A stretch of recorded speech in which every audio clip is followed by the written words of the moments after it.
if you look at the construction industry where we are now, there's definitely a shortage. And to talk to that shortage, if you take a look at this year over year, we need 550,000 plumbers in the next 3 to 4 years. We need 300,000 welders in the next 3 to 4 years. We need 80,000 commercial electricians every year till 2030. When I grew up, all of our friends, dads, they were plumbers and electricians, and 50% was white collar, but 50% was blue collar. But as time's progressed, blue collar has become like a dirty word. We as a nation need to understand, there's a need, there's a career path, there's a low barrier to entry. Welcome back to Talent Hunters, powered by MRI Network, where each week we talk with the world's top talent strategists and executive recruiters. If you want to build talented teams that drive your company to big goals and big growth, then this podcast is for you. And now, let's join the conversation with today's episode of Talent Hunters. Alrighty, ladies and gentlemen, this is Vince Holt, the host of Talent Hunters. Today we have Renee Manning, Director of Franchise Support with Snelling, and Chris Clyde, a Trade Corp franchise owner. Welcome to Talent Hunters, folks. Thank you, Vince. Thanks for having us. So, to start out with, Renee, I'd like to hear a little bit about your background and what got you to where you are today. Well, I started in this industry about 30 years ago by happenstance. It was totally by accident, I'll say. I spent my first 10 years with Manpower, and I was really grateful to have had that experience. Marvelous company. I got headhunted when staffing was really booming. Took a position with Snelling on the corporate side. Worked on the corporate side for many years. Became part of a reduction. Went to work for an HR consulting firm in Lower Manhattan, New York City, not Kansas. Then, got headhunted again, went to work for Link, staffing based in Houston, Texas, and then became part of the acquisition to HireQuest. And I can say that it's been a marvelous journey. Happy to be here. I've been doing, staffing on the corporate side and in franchise support for, like I said, nearly 30 years. And this is an industry that I think gets you and keeps you. You get hooked, and it's the same but different every day. And again, just happy to be here, and thanks for having us. Oh, wonderful. So, Chris, owner of a Trade Corp franchise. Tell us a little bit about your background and what got you to become a franchise owner. Wow. Well, funny how I got into skilled trades. I answered an ad in the newspaper, right back when the earth was cooling, like 30 years ago. On a Sunday, remember little ads on the Sundays, the classified section. And I didn't know anything about staffing. I just needed a job. So my wife actually, ironically, found it. You should apply for this. You'd be pretty good at this. I was like, probably not.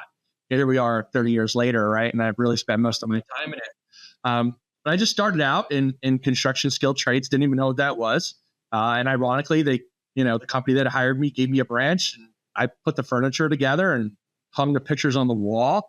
No training, got a card, said, good luck, and I was like, okay, here we go. Right. So I didn't know anything. I just kind of figured it out. And growing up in kind of a very blue collar upstate New York, if it's broke, you fix it, but you just figure things out, so got out going and got selling and understood, recruiting and sales, right? The two big pieces that make this engine go forward, right? The two areas that generate revenue, and just learn how to do it. And then that's, the path, it's pretty much everything from there. I basically went into sales and then understood recruiting and then got into how the branches make money, and then really came down to learning how to work with contractors and understanding the trades. Once you get, it's kind of like a kid who's been taking karate for 3 weeks. You get dangerous, right? But then you get in trouble, right? Because you think you're good, but you're not, and then you learn and learn. And after 30 years of doing it, after getting into this, I always gravitate back to the two areas of generate revenue, which is sales and recruiting.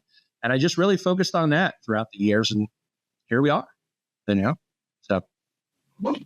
Interesting stories. I mean, I was with the MRI franchises and grew up as an AE, bought the franchise from the guy that hired me, And everything that I know about recruiting that I try to teach anybody that'll listen to me, I've plagiarized.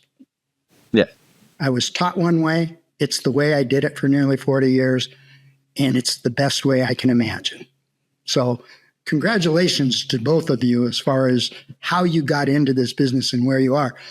Chris, I do want to focus, before we do a deep dive into our main topic, please define trade recruiting, because it's a different skill out there than what I'm used to. Yeah. So if we say trades, right, but then I'm going to go a little bit deeper dive. So we're really focusing on construction skilled trades. So we could kind of sum that up, electricians, plumbers, carpentry, welding, HVAC, right? Heating and ventilation, plumbing. Those are really the big trades. So when you're building a building, specifically a commercial building, think about what it takes to put that together. Again, so you got your electricians for the electricity, you got your plumbing for the plumbing of the water and the showers, and then you got your HVAC.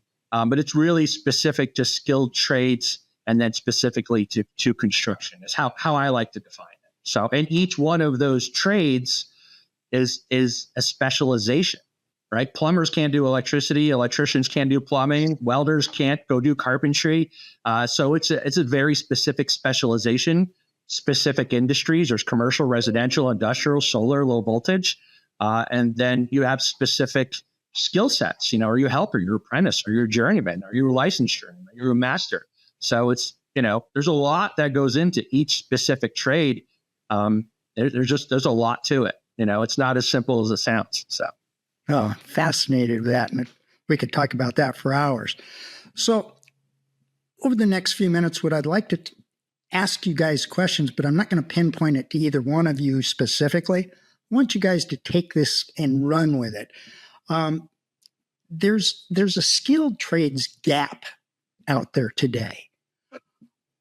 Why is that becoming such a significant issue in the last few years? Either one of you. Well, I'll start because I know that Chris can talk deeply about, the intimate at a granular level about the skilled trades. But the gap that we're seeing today, although it would appear to be something very recent, started almost 50 years ago. And beginning in the 1960s, educators and parents were steering kids away from working with their hands. We're steering them away from the trades as a path after high school. And so vocational programs were phased out of high school education, and kids were told that they needed to go to university, right? They needed to go to a 4-year college. So that started around the beginning of the 1960s. And then comes the post-industrial age, followed by the digital age. And that placed a greater and greater focus on what are you going to do once you graduate high school? What profession do you want to go into? And that started pushing a lot of people into the technical and professional trades, IT, insurance, finance and accounting, services like what we do, right? We're in a service business. And so even though there's been sort of a laser focus on it lately because of economic factors, this isn't something that just started in 2020 or started pre-pandemic. This started about 50 years ago, and it is now becoming such a critical factor that Chris can certainly talk about as he services his executives and leaders in the construction industry, and how difficult it is to find skilled tradespeople who are qualified to do the job. Chris? Yeah, definitely a subject we could spend a lot of time on. So I'll start with some statistics, if that's okay. So if you look at the construction industry where we are now, there's definitely a shortage. And to talk to that shortage, if you take a look at this year over year, we need 550,000 plumbers in the next 3 to 4 years. We need 300,000 welders in the next 3 to 4 years. We need 80,000 commercial electricians every year till 2030. And these are shortages that we have now. Another statistic to really think about is the average tradesman right now in the construction industry is 48 to 50 years old, right? So as the construction industry starts to age, for every 7 people that are leaving the construction industry, only 1 is coming in, right? So it's quite an alarming statistic. And what's fascinating about this is to see that obviously with supply and demand, the wages definitely are going up because of the supply and the demand. We're always going to need buildings to be built, right? We're always going to need all of these things to be built. And one of the things that I've seen over the years to really echo what Renee just mentioned is that a lot of this has to do with, I would say, at least my opinion over the last 30 years of doing this, the internet is definitely, I think, affected a lot of the construction industry. And what do I mean by that? Like, I love it when new industries pop up and everybody gets excited about a new industry and they want to go into that industry. I think culturally they grew up with that being the new sexy, cool thing, right? So when I grew up, I mean, all of our friends, dads, they were plumbers and electricians, and 50% was white collar, but 50% was blue collar. But as times progressed, blue collar has become like a dirty word. It's not cool. It's not sexy. I'm very, lucky to have been affiliated with a big study that went on. This was 5 years ago with 2 massive companies. I'm not going to mention their names, but let's say one of them is the largest, construction supplies company in the world. And they did a study on this. And they really wanted to find out what was going on with the younger generation not wanting to get into skilled trades. And it came back to, it's not cool, right? So it's not cool. And it was like, well, what does that mean? Why is it not cool? Because if you look at the statistics, you can get paid to go to school in an apprenticeship program. The average electrician, plumber is making $30 to $40 an hour only being in the trade for 4 to 5 years. They don't have any debt, right? I mean, there's a lot of really cool things about construction, and the growth potential is unlimited. I mean, if you look at all of the sectors out there, construction is one of the fastest growing industries out there. So, let's make construction cool again.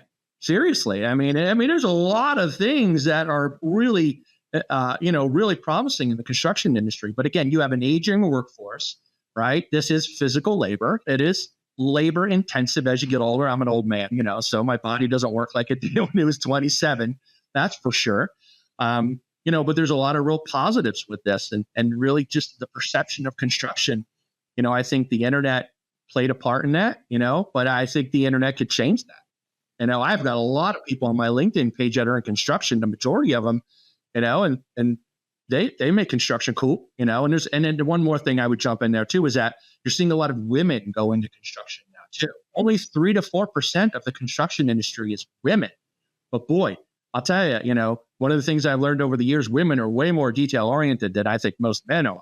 That's why the welding industry is so hot for women right now, because they what is welding? It's basically drawing. They're really detail oriented. They're very meticulous. So there's huge opportunities for the women workforce as well. And then for that younger generation, there's just so much potential. 3 to 4 years, you go to apprenticeship program, they'll pay you to go to school. You come out with a skill, you can be making 70 to 80 grand a year with no debt. That's pretty cool. Well, and I think also, Vince, not to interrupt you, but one of the things that we really need to, in my opinion, focus on and put some energy and even money behind is to begin to change the minds of parents. Amen to that. Chris and I did a lot of reading. This is what we do for a living, right? Recruiting is what we do for a living.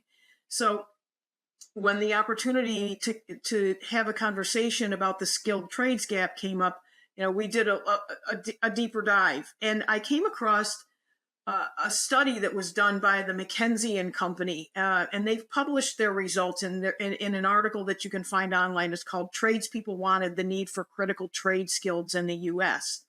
And interestingly, embedded in that article is a survey that they did of 1,000 US-based 18 to 20-year-olds, those who are coming out of high school, who haven't made a decision yet about what they want to do. And they surveyed them about what would they think about a career and a career path and an educational path in the skilled trades. 74% of those 1,000 18 to 20-year-olds said that there was a perceived stigma in being a blue-collar skilled trades worker about choosing a vocational school over a traditional 4-year university education. Now, here's the really interesting piece. Overwhelmingly, 79% of the respondents said that their parents were pushing them to a 4-year traditional education. So you've got this, it's a stigma, right? My friends are going to think I'm weird if I want to become a plumber versus an accountant. But also my parents are trying to steer me in the direction. So I think that, it's, as Chris mentions, the internet has played a critical role in what it looks like to be cool, to be sexy, to have a great career, to do all the things that maybe you want to do to earn a 6-figure income. But at the same time, we need to leverage the internet and social media and influencers to get kids, and I think veterans coming out of the military forces is another really great group of individuals that we may be able to get to take those transitional skills that they've learned in the military and turn them into careers. There's a number of kids, and I say kids, individuals who start college, who drop out before they ever graduate, who are now trying to decide what to do next.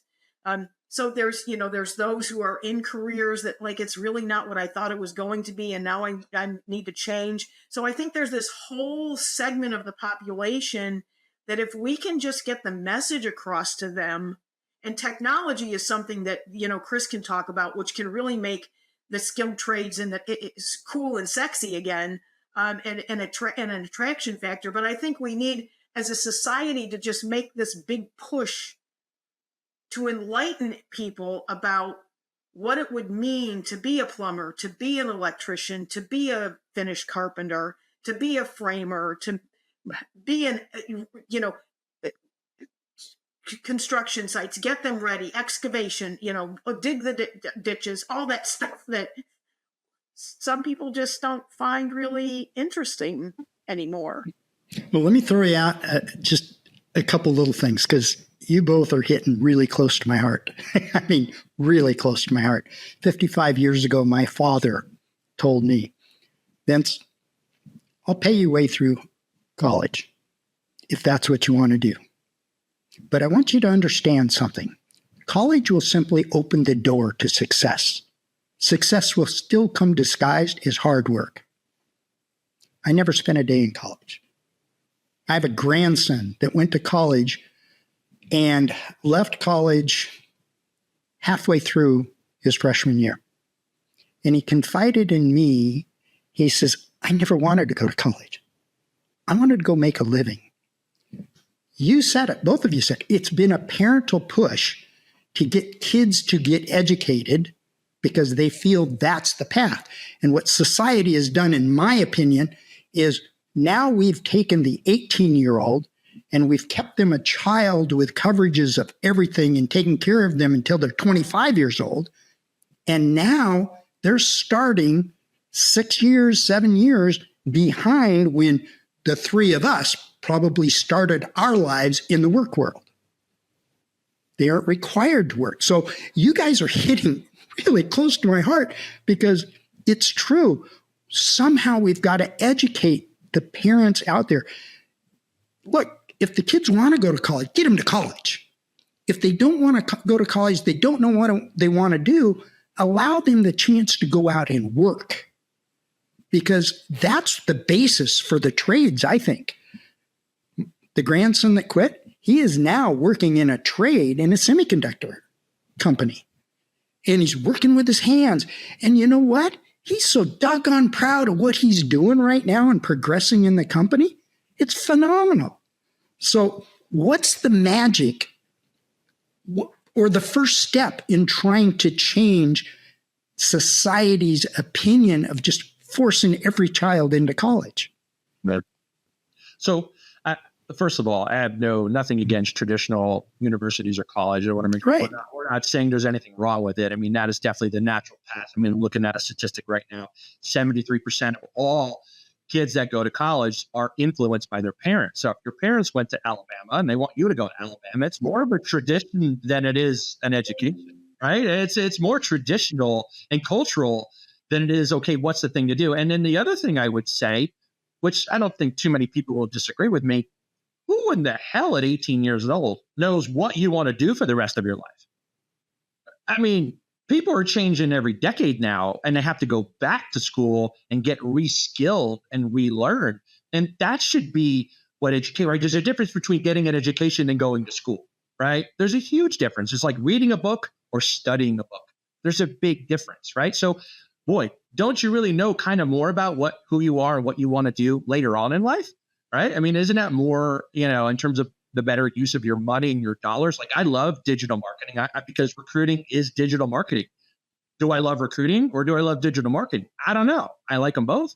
Does that make sense? But that was kind of forced on me. I just knew that I was good at it. Does that make sense? So in terms of education and training and picking your career path at 18 years old, I can't think of the worst advice.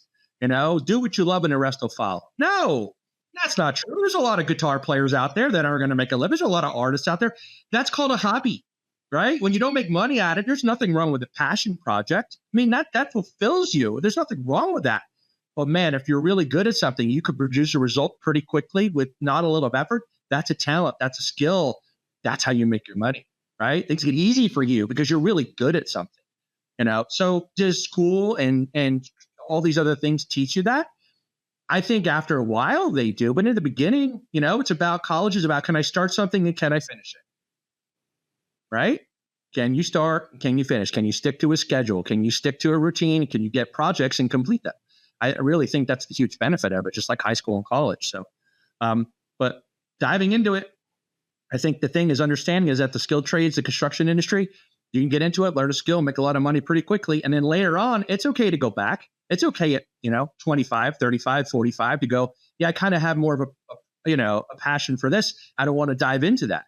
And you can do that while you have money versus coming from a place of scarcity, right? You don't make decisions out of fear. You make them out of strength. Again, what 18-year-old knows what they want to do? And think of the logic that you just talked about. Your parents taking this 18-year-old, finding out what they think they want to do, and spending hundreds of thousands of dollars to send them to a 4-year college, and they get done with school and they don't use the education. So what's the secret? How do we change? How do we enlighten society today?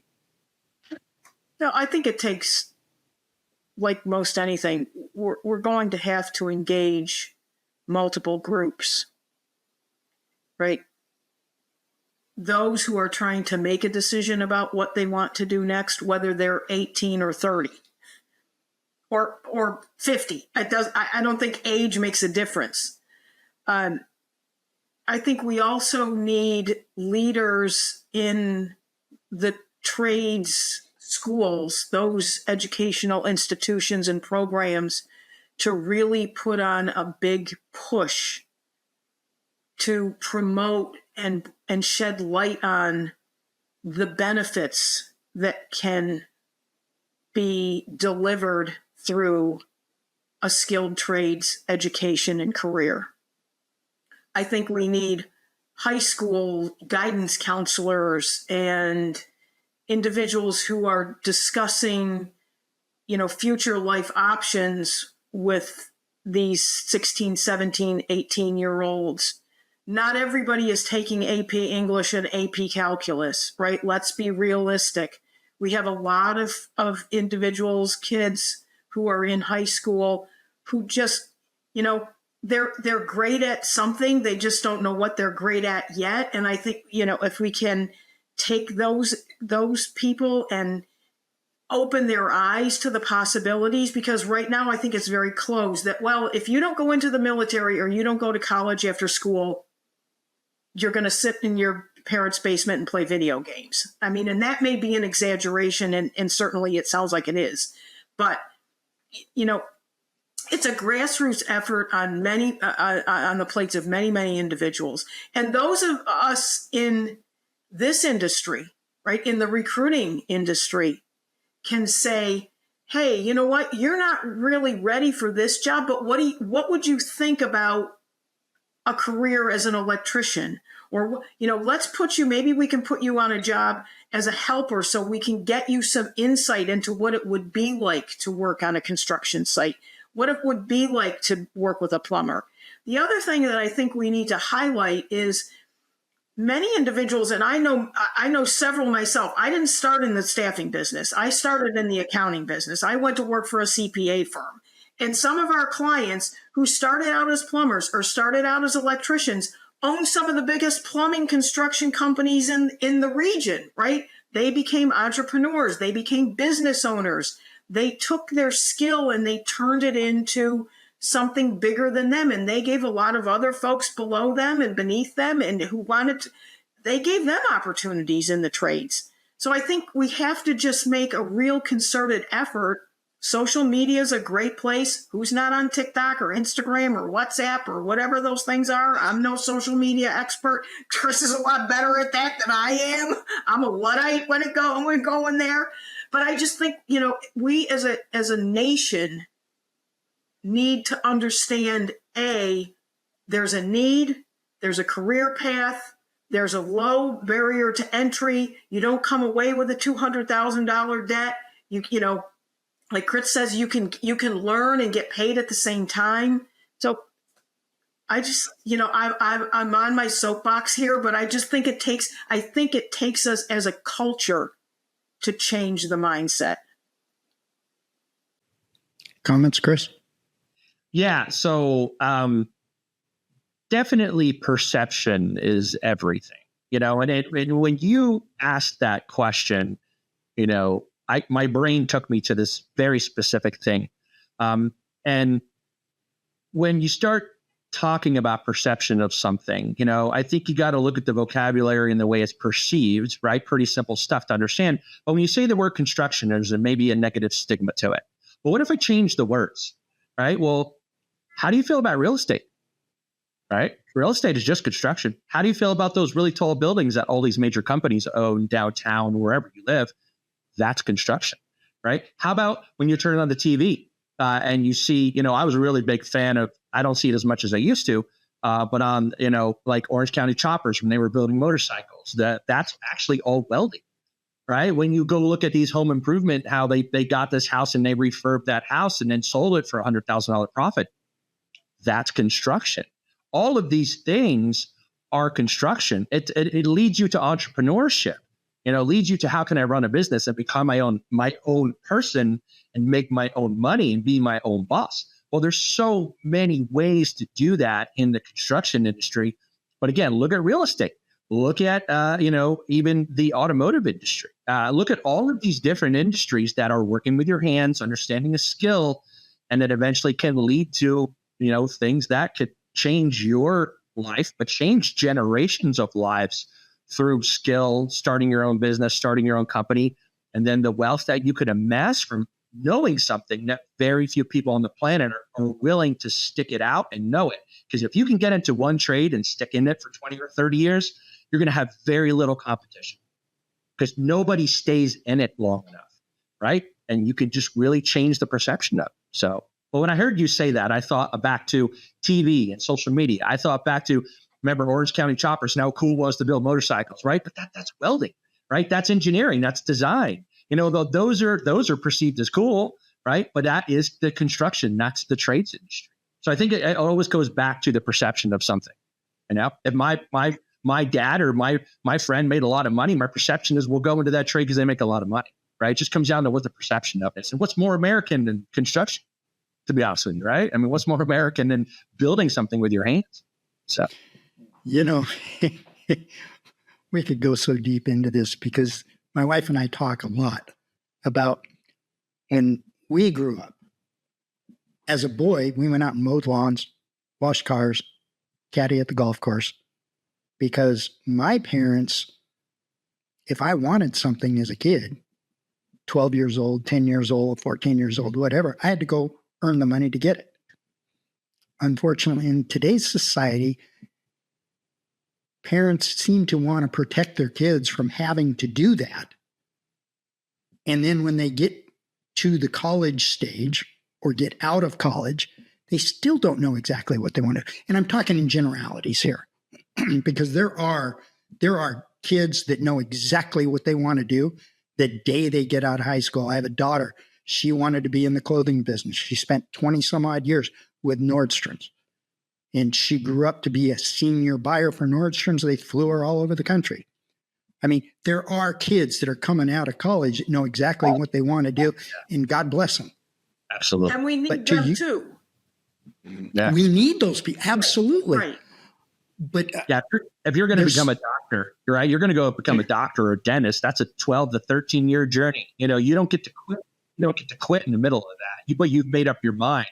But you're right. There's a group that are, let's say, 1/3 know what they want to do. But then there's another third, they're not real sure, you know, but they can be influenced. And then there's another third is like, they have no clue, you know, right? So I agree with you, you know, but that specialty skill, and if you want to become an expert at something, you're going to have to put a long commitment to it. You have to make a decision, commit to it, and stick with it.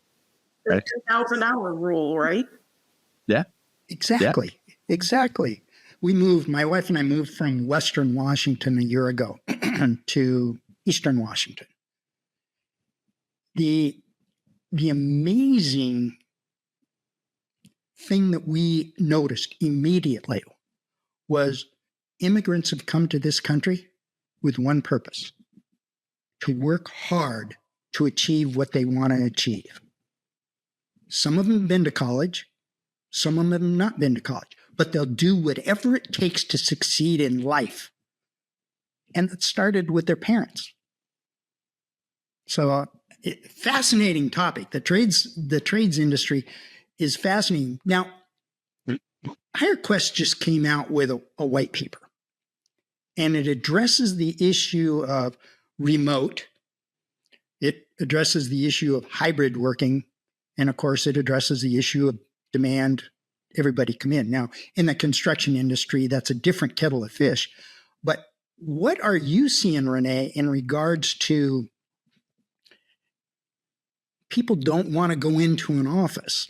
And I'm really old school. I mean, you guys are kids as far as I'm concerned. I'm really old school, right?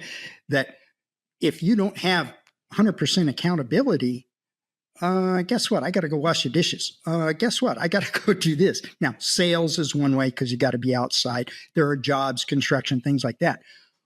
But what do you folks run into, Renee, with regards to this dilemma we're faced right now due to COVID? Well, I think we've seen a lot more question on the front side by applicants asking, is this job remote? Is this job hybrid? Do I have to go to work? When do I have to be there? What time do I get to go home? Is there mandatory overtime? What used to be, I'm going to say, more of a luxury to be able to work from home. Now, I've worked remote and traveled for 15 years just because of the job that I'm in. I don't need to be in one specific place. In fact, I need to be a lot of different places just depending on the day. But I think now when remote and hybrid work really became very prevalent at the onset of COVID, which we thought was going to be, it's going to be 60 or 90 days and everything is going to be back to normal, right? Here we are. What are we moving into? Year 4? Where, COVID is still on the rise, the new variants and all this. Now, yes, many people have returned, but those couple of years where hey, it was scary to be at work, or, you have to take shifts and you go in today and I'll go in tomorrow. And then everybody can just take your laptop home, and you can sit at home with your phone and your laptop and you'll be fine. And so that became almost like, hey, why not? I'll just, now I can just work from home and do my laundry and cook my dinner and, oh, I got these mouse wiggler things that makes it look like I'm still working when I'm really not. So I think that has sort of overshadowed the thinking of applicants about, hey, is this something I can just do from home, or can I go to the office one day a week?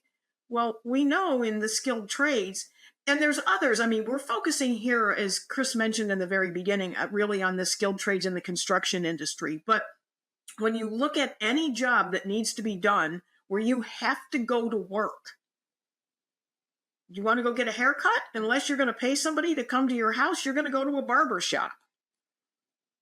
You want to take a vacation and use an airplane? You're going to have a pilot.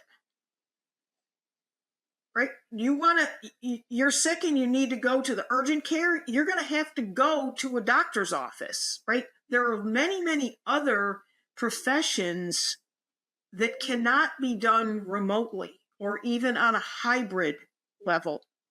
You have to go to the office. And so I think COVID really just blew up the attractiveness of working remote or working hybrid. And that's something that, in addition to the other factors that we talked about early on, the prevalence of skilled trades being stigmatized, education funding being more available, right? People could borrow money more easily to go to school. So I think, the cool thing about being able to just stay home and still work and get paid, and the gig economy, I mean, we haven't even talked about that, but the gig economy is another, right? Hey, I want to be an Uber driver. I can Uber drive whenever I want to, right? I just decide when I want to go to work. So there's just so many factors right now that contribute to the explosion of this gap of available workforce and workforce participation, and the need, especially down the road, as we become more and more reliant on those individuals who are proficient in the skilled trades. And again, we're talking more here about electricians and welders and HVAC individuals and installers and finish carpenters and framers and all those things, roofers, cement, the list goes on and on. So I just think that, COVID didn't do us any favors in that regard. Yeah. You struggling with that too, Chris? So this is an interesting one for me, So first, because I want to make a point about this, that first things first, because I don't want to be hypocritical.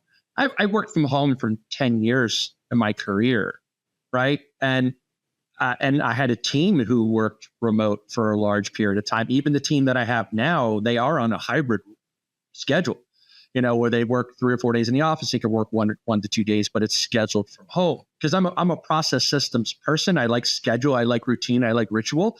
So I was able to work remotely effectively. But let's face it, there's a group out there, they like the remote jobs because they like their freedom, right? They don't like schedules and routines and rituals. They just want to focus on, you can look at the Coach K way of things, right? It's like, if you do the right things and have the right habits, everything will work out. So, you have these companies and these cultures that are like, I don't care how you do it, just get me the results. But then you have other companies that they want to focus on what, how, when, and they're not really focused on the results as much as they're focused on that you need to be doing your job. And I always love that quote, which I subscribe to. Environment is stronger than willpower, right? If you want to lose weight, it's probably not a good idea to have a job at Dunkin' Donuts. Go get a job. Right? Environment is stronger than willpower, and you become who you hang out with. So I could go down that path, but I do want to point this out because I think this is a really critical one about remote. No question, COVID forced everybody to go digital overnight. It did. It made everybody go, how do we keep our businesses running without the actual physical location? And it re-transformed many companies in the way they do business. And it's led to, let's face it, a lot of them are now just remained digital. But I will point out, and I live in Florida, that during COVID, right, there's quote unquote, the essential workers. They still had to go to work. Guess what group was considered essential? It was never shut down during COVID. Construction. Really? All jobs remained open, at least in my world, during COVID. They all had to have this letter. We had to write them and they could be on the roads, but, schools closed, businesses closed, theme parks closed, cruise ships parked, but construction industry, they kept working.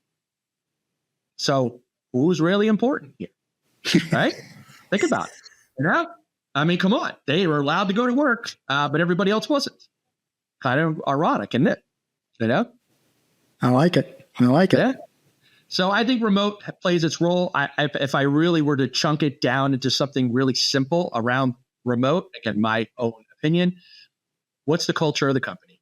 Are we a remote culture or are we come to the office culture? I think everybody's going to struggle with trying to, hire remote people to work in an office or hire people that like working in an office to work remote. I think you got to find the right people and the right culture fit and understand what the culture of the company is, And I think that's the key to whether you want to be remote or you want to be in office. But I can tell you, people coming to work every day, it's not a bad thing. With all the respect, productivity does go up when people come back to work. There's no question.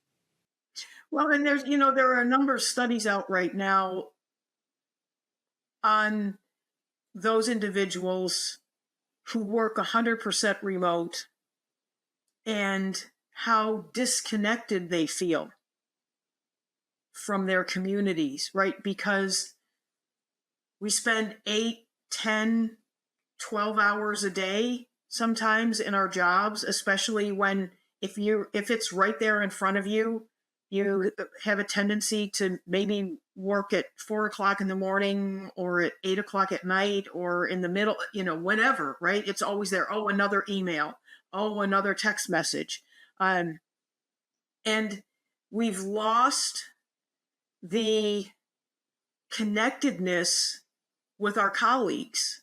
And some people can manage that emotionally from a mental health standpoint, and some cannot because they lose themselves to the isolation of working remote. And so I think that's something that we, again, as a society, we really need to take a look at is the remote option the best scenario in the long run for the mental health well-being of us as a collective generations of people who are in the workforce. I want to pile on that just for a statement to add to that. We're still new at this. Mm-hmm. It's only been 4 years. You took the words right out of my mouth because that's where I was going to take it too, as far as the working remote and how it affects the mental health of these people. I don't think we're there yet. I think some people have hit that, but I think the longer that this goes on, the more it's going to impact that mental health topic. And because that's one of those things, it's not like a neon. You're not good about this. It's something that's going to creep up on you, and it's going to hurt. And I'm not talking about the companies. I'm talking about the individuals. Agreed. Yeah. One of the statistics that I've seen recently, and this is the only one that I've seen that's consistent with remote. I paid a lot of attention to it, is that the more that you stay home, i.e. remote jobs, the more you want to stay home. So if you work from home 8, 10 hours a day, you actually go out less. So instead of going out to a restaurant, let's just order Uber Eats. I want to go to a movie? No, let's just watch a movie at home. So the more that you stay home, the more you want to stay home, the less you want to go out. You would think it would be the opposite, right? I've been in this household, get me out of here. The opposite effect is what's going on right now. It's the opposite now. I believe that's why that. Uber Eats. That's why all of these things are about convenience. It's more deeply rooted around people don't want to leave their homes in. Well, look at the shopping malls. They're closing down. Retail because of digital. I mean, they're ordering stuff in. They're not leaving. That's exactly right. It's interesting. Yeah. So we'll do this individually. Renee, any final statements in regards to what we've discussed so far? Wow. No, I mean, we've touched on a lot of really, I think, interesting factors that are contributing to and have contributed to, this gap that we're talking about.